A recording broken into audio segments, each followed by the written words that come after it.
By the way, it tastes really good going down on a sore throat.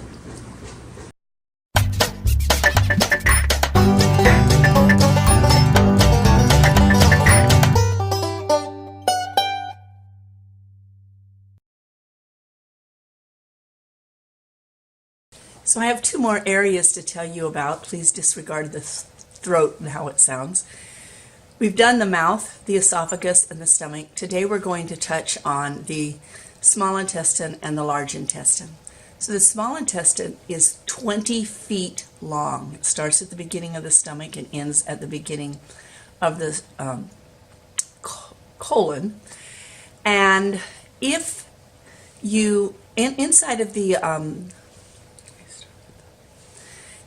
small intestine, you have small little areas. Think of them as fjords. They go back and forth. And on each one of those, you have small little hairs. And each one of those, you have tiny, tiny little hairs, so it's almost like fur. If you laid out every single one of those, it would be the size of a tennis court. This is where all the absorption takes place in your body. This is where the nutrients go to what they need to go to. In the colon is where we go through and we have the waste, and that's where the waste comes out. The way your stool is determines your health. Your health is determined. You know, you can look at your stool and say, hey, I'm eating right, I'm not eating right, I have a blockage, I don't have a blockage, I'm constipated, I have diarrhea. It's a very, very important measurement that you can see. So we'll be learning more about those things. But now you've learned that from the mouth to the end of the bowel, which is the anus, is one entire canal, one entire tube.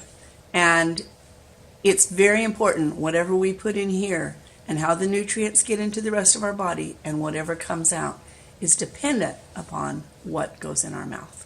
For today's exercise ditty, I'm going to talk to you a little bit about exercise progressions. If we do the same exercise day after day after day, we get a little bit bored, but also we don't get a lot of gain from it. It's just the same thing and our body adapts to it. Change is helpful, to change to other exercises and not be doing the same thing all the time.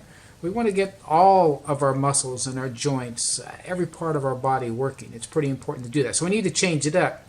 But in addition to that, to really make a difference, to force our bones to get stronger and to grow more and our muscles to grow more, to be stronger, both of which we need, especially as we're getting older, so that we can maintain our health and keep our balance and all of those things that are important to make our life healthy and happy.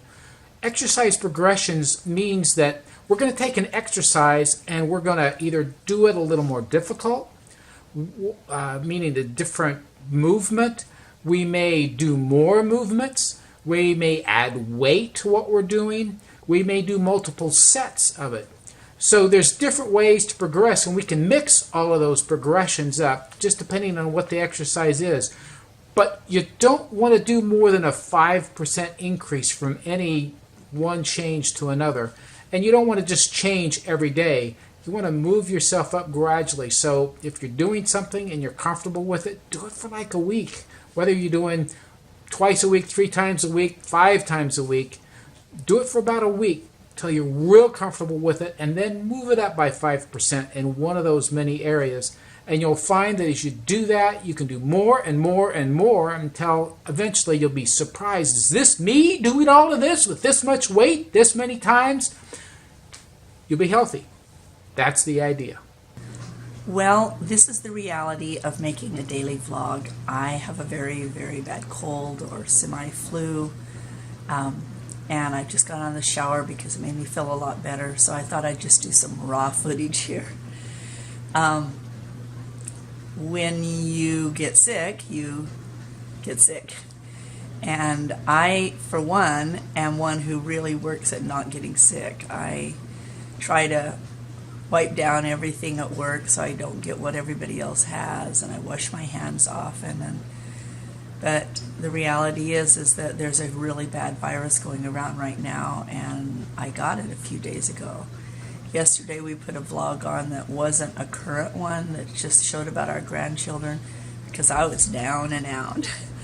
And so hopefully you enjoyed that. But today I'd like to be able to do some reality of real real live time and be able to talk a little bit about when you get ill. I'm not as good yet at knowing everything to use that's not from the doctor. I just know I don't like going to the doctor. I haven't taken any Tylenol or ibuprofen for months, maybe a year, since I heard that it could cause leaky gut syndrome. But I finally had to succumb yesterday because I just felt so horrible. So I took the minimum amount, just one ibuprofen gel tab, so that it could give me a little bit of relief. We take vitamin C, we take zinc, we use garlic. I take an oregano capsule, really strong oregano. We used, right down here, there's my vaporizer.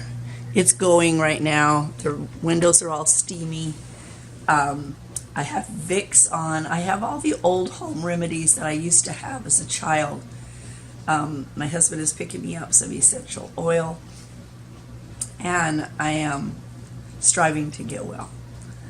So there's a little thing in our bodies that's called a negative nutrition and a positive nutrition, or a negative and a good.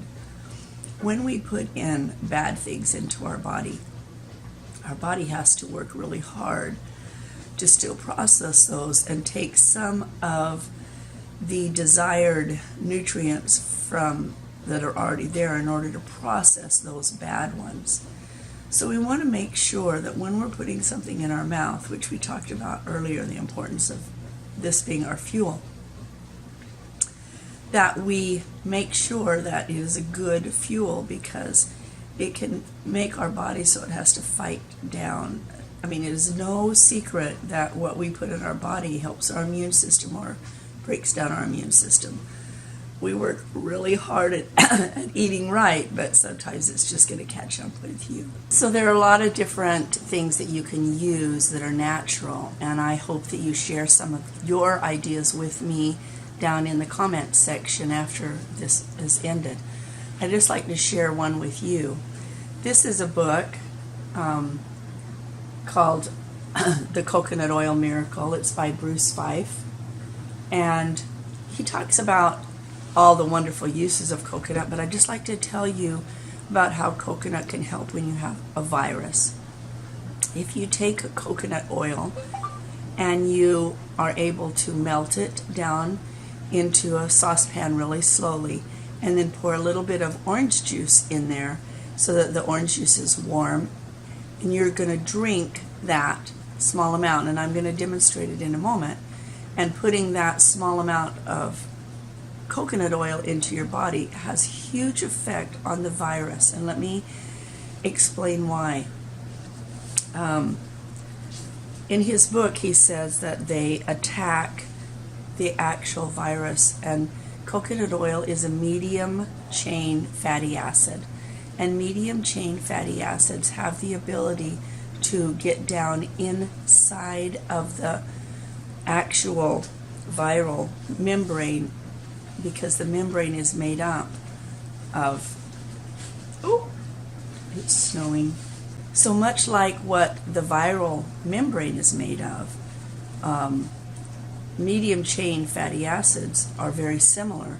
So they have the ability to go into the membrane of the virus and break that membrane up. And unlike medications where the virus can adapt to it, if you know anything about AIDS, something will cure it for a while and then it mutates and doesn't do that anymore. And the fatty acid does not affect that because it's made up of the same type of thing. And so that's why I take this pure coconut oil and just drink it so that it has a chance to attack the viral membranes and be able to get rid of the virus. So I'm going to demonstrate how to do that now. Okay, so in this pan I'm going to put 1 tablespoon of coconut oil. Let it melt slowly, really slowly. I don't want it to get hot, smoking or anything like that. And I'm going to put in there 1 small juice glass, not even. So if you know anything about orange juice, you just want to take small amounts because a glass of orange juice can be worth 8 oranges. So once that melts, then I'm going to add this.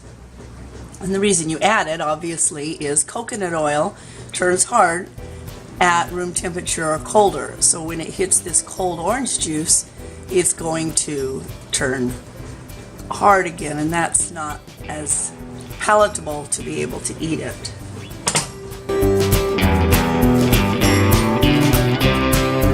It leaves a really nice film, like chapstick, a nice film on your lips, and kind of lubricates you all the way down and goes to the cells that it needs to fight.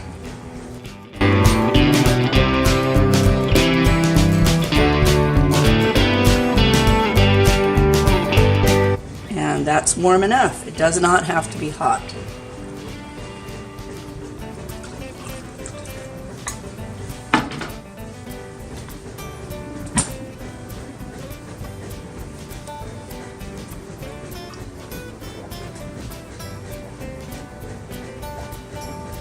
By the way, it tastes really good going down on a sore throat.